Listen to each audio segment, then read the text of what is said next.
this is the Provoked Prawn, here with what I'm calling Prawn News, which is essentially just the last week in tech, the most interesting stories to me personally, sprinkled in with a dose of Prawn's opinion to let you know what I think about them and what they might mean.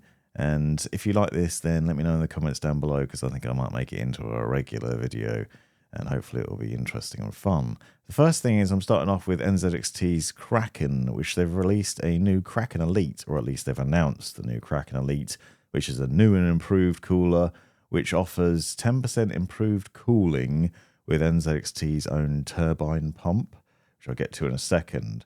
But there are other highlights, for example, a larger display, which now has an RGB ring around the outside of it, and that display can include all sorts of things. I've really liked NZXT's Kraken coolers for this reason, not just having a display on them, but they've also run quietly and cooled well and looked nice. So I've used them in a lot of my own personal builds over time. I actually ended up purchasing a few of them for that exact reason, to be able to build them into my PC and do videos on them. And I'm pleased to see that they're keeping refreshing this. And this one is interesting because not only have they improved the display, it also now comes with NZXT single frame fans as standard. So those large 360mm fans instead of multiple different fans, which leads to a pretty clean design. And they claim 0 RPM on those fans as well. So you know, have a 0 RPM mode. So the fans on the radiator won't spin unless they need to. So potentially you'll have a much quieter system. The thing that I find interesting is the display can also run with things like YouTube and Spotify integrations. So you can actually get a display of what's playing on the display, which makes it more flexible. Historically, it's been able to do things like GIFs and temperature readouts, which I really like. So I usually have my CPU and GPU temps on there so I can see at a glance if a system's running well or if there's any issues with it. But having more integrations for more things is nice. They've also expanded the size of the screen. It has a single breakout cable to make installation really easy. And obviously it will work with current motherboards, so 1700 socket motherboards from Intel, but also the newer versions that are coming as well, and AMD naturally. So it's basically improved in a number of ways.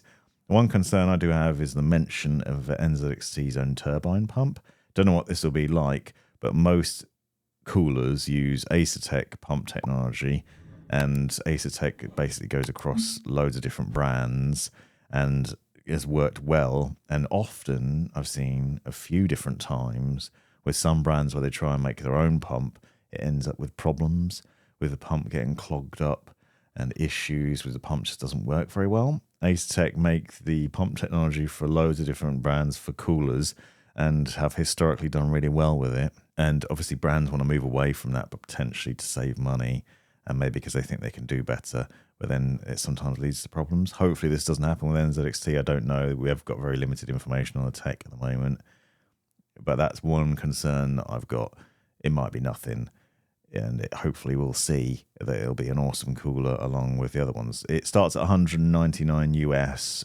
There's 2 versions, and we'll see more on that in the future, and hopefully I'll be doing a video on it as well. A while back, I did a video on Razer's Huntsman V3 Pro lineup of keyboards having a new technology called SnapTap. This essentially, it made you allow to strafe really quickly. At the time of making the video, I didn't realize the implications of basically this was cheating.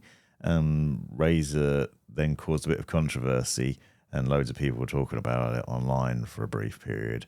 But basically what allows you to do is to use A and D to basically strafe left and right really easy. Now, usually on a keyboard, if you're pressing A to go left, for example, and then you press D to go right, the 2 actions cancel each other out, so you end up stopping briefly because you have to lift your finger off one key and the other.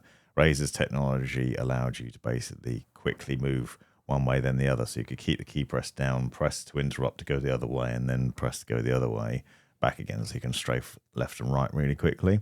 Wooting has a similar technology at hardware level, which they were also pushing. But since then, Counter-Strike 2 has now banned that tech. So if it's detected the player gets kicked from the game, not banned, fortunately, for people that have upgraded to use that. But it shows they're taking it pretty seriously. And apparently esports companies are also doing a similar thing. They're banning that hardware level. It's basically the same as using scripts to be able to do it. So it's giving an advantage at hardware level to people that are willing to spend more money, so it makes sense that it's seen as cheating. I didn't think of it about the time when making the video, foolishly. I should have realised. I just thought it was a nice new update to the keyboard. Razer's made an official statement on this saying, well, the player could just turn it off.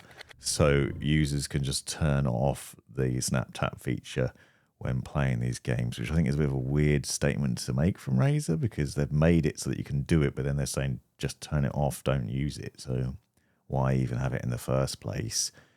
Obviously, you could use it in single-player games without any consequence, but if you're using it on multiplayer games, some of the games might get you kicked or banned for it. You don't want to live in fear of that sort of issue. So it's a bit of a weird news there and a strange one, but it makes sense. It's not fair for people that have more money to have an advantage, but also equally, people like me, old men and old gamers that struggle with having fast fingers, then, you could see the advantage there. Because obviously, if you're fast-fingered enough, you could probably do that strafing without having to press buttons. Question is whether people that have that really fast fingers will be able to trick the system and then get kicked because the game thinks they're automating. That'd be interesting to see. Apparently, there's some leaks that suggest that Intel's Core 9 Ultra 285K, the top end of the CPU stack from the Arrow Lake CPUs, which is coming soon, can outperform both the i9-14900K and AMD's Ryzen offering as well. We're looking at a 5% increase in performance, apparently, with the new CPU versus the i9-14900K, and over 14% versus Ryzen, which is interesting in theory. What's curious is obviously whether they fixed the problem. So if you don't know already, there's problems with the 13900K and the 14900K, as well as multiple other CPUs, which are causing issues over time with degradation of CPUs and problems there.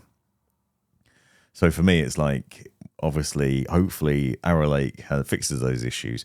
Apparently, the top end of the CPUs will actually use less power, which is probably going to be a benefit. So 100 watts less than the i9-14900K, which should definitely be helpful, because obviously power draw has been one of the potential problems that's been causing issues with it, and also just the heat of the things as well has been causing problems. And in theory, this should be a better CPU, and the newer CPUs should be better across the board. But for me, I'm curious whether people will be buying it or whether they've been scared off Intel, at least the people that are on the ball with these things, knowing what's going on with the CPUs. Maybe they'll have a fear about buying new Intel CPUs and would rather go with AMD. I personally want to see how we get on with the new Intel chips, and hopefully it alleviates the issues that people have been having, and there is no problems with these in the future. But it'll be interesting to see what goes on there. Also, the lineup has been leaked as well. So there's articles leaking the whole lineup of the new CPUs. And obviously, if you don't know already, there's a whole new naming convention, which is difficult to get your head around. So Core Ultra 9, for example, instead of i9, is going to be that processor lineup name. You have to sort of get used to how that's going to work. So I'll link to all these different stories in the description so you can see for yourself the lineup of the CPUs, go into a bit more depth on it, and the other stories as well. Hopefully you'll find that useful. But yeah, I don't really know where they've gone for this rebanding, which is going to be confusing. It's confusing even me, so the average person is going to be confused as well, I think. But we'll see. And hopefully this should stop some of the problems. Would you be willing to buy the new one? Are you interested in buying the new Intel CPUs? Let me know down below. HyperX has announced its HyperX QuadCast 2 and the QuadCast 2S. Now, this is interesting to me because the QuadCast has been one of the more popular mics, or at least from what I've seen. I don't know the stats of who's buying what mics and where, but for me personally, my videos in the QuadCast and the QuadCast S have done really well, which makes me feel like a lot of people are buying it. And no surprise, because both those microphones are really good, and I've recommended them for sort of affordable, easy access mics for quite some time. New microphones obviously have the same RGB, at least the S version does, and some other interesting upgrades, including an improvement to capture quality, looking at 32 bits, 192 kilohertz at the top end, so an improvement in the capture quality that's available there, as well as some other design changes which should make them fairly interesting. The price of the more expensive version, so the QuadCast 2S, is about $199, and the other one's $139. they're not available yet. It'll be interesting to see. But for me personally, I'll probably end up buying one of those so I can test and compare and how it gets on and then show it off. Things I always liked about the QuadCast was the number of features that you get for your money. So you not only got just the RGB lighting, good capture quality, plug and play, USB connectivity, but also the built-in shock mount, pop filter, and other things, as well as multiple polar patterns. Basically crammed in loads of different features for a reasonable price, which made it the most appealing USB microphone, as well as having good capture quality. And obviously you could also improve that with various different things, whether it's software tweaks, firmware tweaks, and getting a boom arm and things like that. So it's always been a recommendation for me, and it would be interesting to see. I'm going to get another one of those in when they are announced and test it out and see how we get on, whether that continues to be one of the most popular mics. We're an interesting addition to the lineup there. I don't usually talk about phones because it's not something I cover on my channel, but Google's Pixel 9 Pro XL has just been announced, and apparently there's issues with it. Now, I just recently broke my phone, so I've been looking at Pixel 9 news and thinking about buying one, but now there are some problems. It's throttling to 50% of its performance due to thermal issues during testing, apparently, which is obviously not ideal. I don't think you'd be putting your phone under that much load anyway, probably. I mean, I suppose it depends what you do. I don't personally game on my phone, for example, so it shouldn't be an issue for me. But interesting takeaway there. Pixel 9 obviously has a lot of nice new features to it that you'd expect, and Gemini's being pushed hard there as Google's AI technology, so it might be worth looking at anyway. But I'm trying to avoid reasons to buy it, so actually seeing bad news about it is beneficial for me because it's a lot of money and I shouldn't be spending it. I basically damaged my phone recently, so think about buying a new one, but I find excuses not to do that would be beneficial for my wallet. Corsair has announced its new IQ Link Titan 360 RX RGB, which is a new and improved cooler, which apparently offers a number of nice upgrades with a higher flow rate, better cooling performance, better copper plate design, and better fans with better static pressure and airflow through the radiator, meaning it's cooler and quieter and better. As you can see, I've got one here, which I haven't used yet. I will be using soon. The other upgrades to it allow for these various different modules as well, which are accessory purchases. So it comes with this new RGB model on the top. So it has basically 20 LEDs inside, to give some RGB lighting on the pump head. But you can also additionally purchase these other modules if you want to separately. So the screen, so you can have an LCD screen on there, which basically just swaps out and pops in, which has been pretty standard in IQ Link for a while, and nice that you can still use that. Then there is this pump cap, which has this groove module in it. Basically allows you to see more of the RGB lighting in a funky way. And then the one that interests me the most is the VRM fan module, which is a fan which is said to cool the VRM and surrounding parts by basically running the fan on top of the pump, which should be interesting.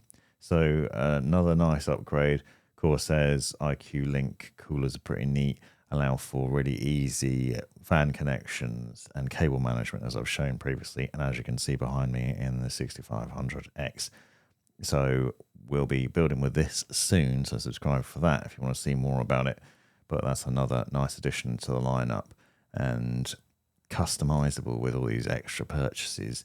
Asus has revealed some new gaming monitors at 27-inch 1440p 480Hz refresh rate OLED monitors.